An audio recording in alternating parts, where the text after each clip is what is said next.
عزیز 3 بر اعظم پر حکومت کی، عمر بن عبدالعزیز، بنو امیہ، مروان۔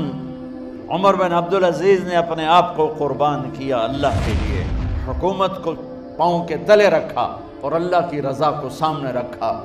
کیسی سلطنت کی؟ جب گورنر تھے تو 60 اونٹوں پہ سامان چلتا تھا۔ جب امیر المومنین بنے تو بچے کہنے لگے ماں سے، بچے بچیاں 12 تھے، ماں سے کہنے لگے کہ عید کا موقع آ رہا ہے، ابا سے کہو ہمیں نئے کپڑے تو لے کر دیں۔ ان کی ماں کا نام ہے فاطمہ، بچوں کی ماں کا نام۔ حضرت عمر گھر آئے، بیگم نے کہا بچے کپڑے مانگ رہے ہیں۔ حضرت عمر کہنے لگے میرے پاس تو پیسے نہیں، تنخواہ میں تو مشکل سے روٹی پوری ہوتی ہے، کہاں سے لے کر دوں؟ تو تھوڑی دیر خاموش رہی بیگم، پھر کہنے لگی آپ ایسا کریں اگلے مہینے کی سیلری ایڈوانس لے لیں، اس سے میں کپڑے لے لیتی ہوں اور روٹی کا خرچہ میں مزدوری کر کے گھر بیٹھے مزدوری کر کے چلا لوں گی، آپ 1 مہینے کی تنخواہ ایڈوانس لے لیں۔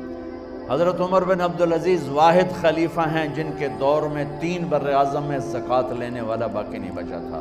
یہاں لاہور بھی ان کی حکومت کے نیچے تھا، جنوبی اسپین فرانس ان کی حکومت کے نیچے تھا، کاشغر تک ان کی حکومت کے نیچے تھا، استنبول کے دروازوں تک ان کی حکومت تھی۔ 3 بر اعظم میں ایک آدمی زکوٰۃ لینے والا نہ بچا۔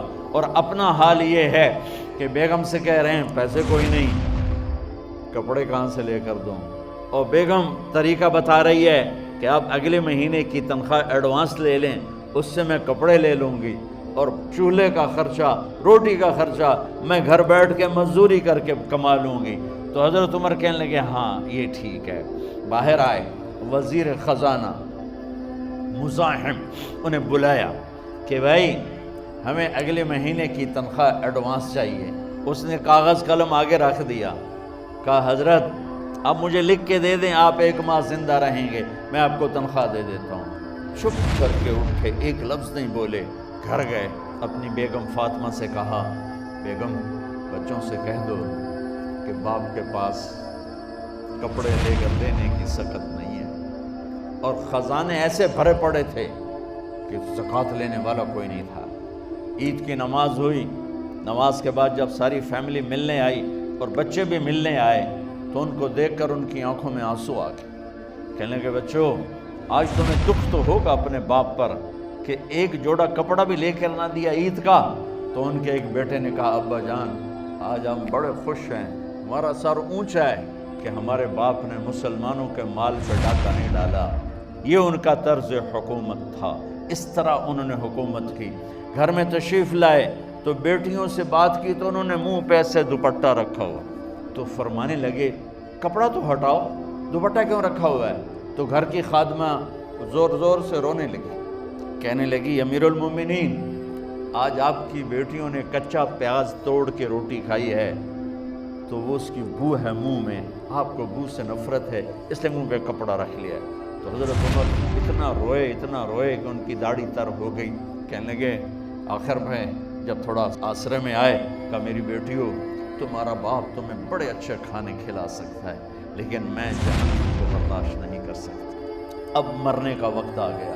جب وہ گورنر تھے تو 60 اونٹوں پہ ان کا سامان چلتا تھا، اور جب وہ امیر المومنین بنے تو عیادت کے لیے لوگ آ رہے تھے تو سالے عیادت کے لیے آئے، فاطمہ کے بھائی، کپڑے دیکھے امیر المومنین کے تو بہن کو ایک طرف کر کے فرمایا، کہنے لگے امیر المومنین کے کپڑے تبدیل کروا دو، لوگ پوچھنے آ رہے ہیں تو میلے کپڑے اچھا نہیں لگتا۔ کہا جی بھائی کرواتی ہوں۔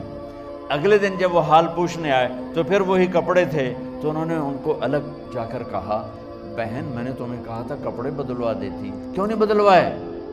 تو وہ رونے لگی، کہنے لگی کہاں سے بدلواؤں، جوڑا ہی ہے۔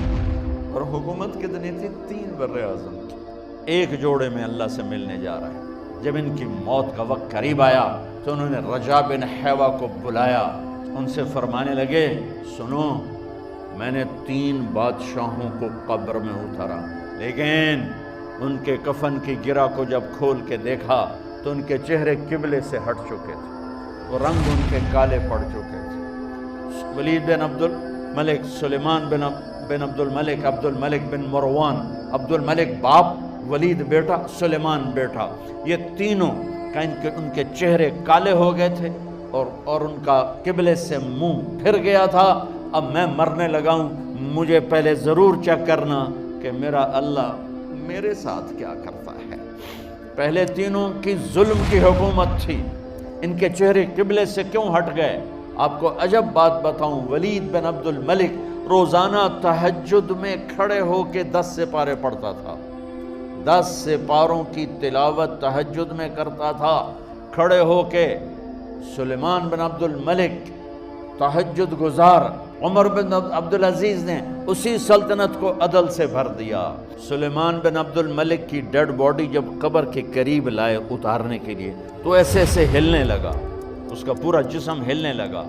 تو اس کے بیٹوں نے کہا کہ ہمارے ابا زندہ ہیں، تو حضرت عمر نے فرمایا بیٹو زندہ نہیں ہیں، عذاب قبر جلدی شروع ہو گیا ہے، قبر کی پکڑ پہلے شروع ہو گئی ہے، چھپاؤ اپنے باپ کو جلدی۔ جب عمر بن عبدالعزیز کی ڈیڈ باڈی قبر کے قریب کی گئی تو ایک دم ایسے ایک پرچہ ہوا میں اڑتا ہوا سب نے دیکھا، وہ آتے آتے آتے آتے آتے آتے یوں آ کے حضرت عمر کے سینے پر گر گیا۔ سب دیکھ رہے ہیں۔ جب پرچے کو اٹھا کے دیکھا گیا تو اس پہ ایک سطر پہ لکھا تھا بسم اللہ الرحمن الرحیم، اور دوسری سطر پہ لکھا تھا براءۃ من اللہ لعمر بن عبد العزیز من النار، یہ عمر کے لیے جہنم کی آگ سے نجات کا پروانہ ہے۔